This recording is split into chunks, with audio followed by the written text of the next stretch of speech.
So airlines just slapped you with a 33% fuel surcharge, and, your grocery bill is climbing again. Yeah, and there is a very specific reason for that. Right. Because right now, about 20% of the world's oil is stuck in this massive um, geopolitical traffic jam. Welcome to your custom deep dive. Today's mission is to unpack a single, really comprehensive briefing on the global oil economy as of March 2026. And we are really exploring why, despite all the momentum and the billions pouring into the green energy transition, crude oil still absolutely dictates global stability. It really does. I mean, it's the blood of the global economy. It's not just about the gas in your car. Oil physically moves like 80% of all global transport. Right, and it drives the production of things you wouldn't even necessarily think of, like the fertilizers growing the food you eat, or the plastics in the device you are probably listening to us on right now. Exactly. But today, the fuel lines feeding that whole global engine are just incredibly unstable. We just watched crude swing pretty violently from around $60 up to over $100 a barrel. Which is a huge jump. It is.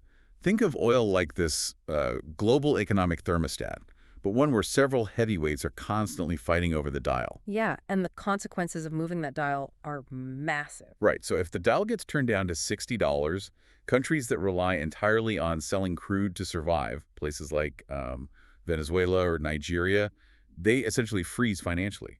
Their budgets just break. But then, if you crank that dial past $100 to fund domestic projects, importing countries immediately feel the burn. It acts like an aggressive global tax on everyday consumers. Absolutely. And when consumers feel that burn, the macro economy reacts mechanically. At $100 a barrel, importer nations are basically bleeding currency just to buy the energy they need to function. Which causes a massive spike in inflation, right? Exactly. Central banks are then forced to step in and raise interest rates to cool down the cost of living. Because of that exact chain reaction, global GDP growth is projected to cool to just 2.6% this year. Wow, so expensive oil is literally physically slamming the brakes on the global economy. It really is. Okay, so if expensive oil is hitting the brakes on global GDP, the immediate question is, well, who actually has their foot on the brake pedal right now? Because the map of who controls that thermostat dial has drastically shifted. Oh, completely. You have U.S. shale producers acting as this massive decentralized counterweight to the traditional OPEC plus cartel. Right, because U.S. shale can ramp up or dial down production surprisingly fast based on price. Exactly. And then you have these rising non-OPEC stars, specifically Guyana and Brazil, and they are aggressively flooding the market with new oil. And sitting right in the middle of all this is Saudi Arabia.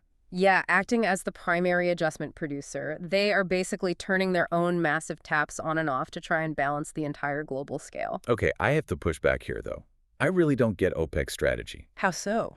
Well, if they essentially have the market cornered, why not just snap the dial off at $100 and rake in the cash? Right. Like, why go through the headache of constantly adjusting production? Because they are terrified of destroying their own future. It's this really fascinating paradox. Okay, explain that a bit more. Right now, largely because Guyana and Brazil are pumping so much new oil, the world has a projected daily surplus of like 2 to 4 million barrels. So OPEC is just sitting on millions of unsold barrels a day. So if Saudi Arabia blinks and stops artificially holding their oil back, The market drowns in supply, the price plummets overnight, crashing their own economies. oh, I see. So they are basically forced to cut production to keep prices up. Yes. But if they artificially keep those prices too high for too long, they actively incentivize you, me, and the rest of the world to just accelerate the transition to electric vehicles. By being too greedy today, they price themselves out of existence tomorrow. That is a crazy balancing act. But even with OPEC trying to thread that needle, their careful math keeps getting blown up by the ultimate wild card, which is geopolitical chaos. Right, the Middle East. Yeah, we're looking at heavy U.S., Israel, and Iran tensions concentrating right around the Strait of Hormuz. And that single waterway is where 20% of the world's oil flows. So wait, the recent 44% price spike wasn't because the world ran out of oil, but because, 20% of it is stuck in a massive, dangerous traffic jam. Exactly. I mean, markets are driven by fear of the future just as much as physical barrels today. If the Strait of Hormuz closes, the oil still exists. It just physically cannot reach the refineries or the ships. Fear moves a lot faster than cargo. It really does. The mere threat of attacks on regional refineries was enough to trigger that 44% spike in a matter of days. That price jump is just pure uncertainty getting priced into every single barrel. Which brings it right back to the listener. I mean, this isn't just distant macroeconomic theory. Not at all. That volatility, that fear pricing, that is the exact mechanical reason your grocery bills are climbing. Right, because the diesel required to truck that food to your local store suddenly costs more. Exactly. It's why airlines just hit you with that 33% fuel surcharge this month.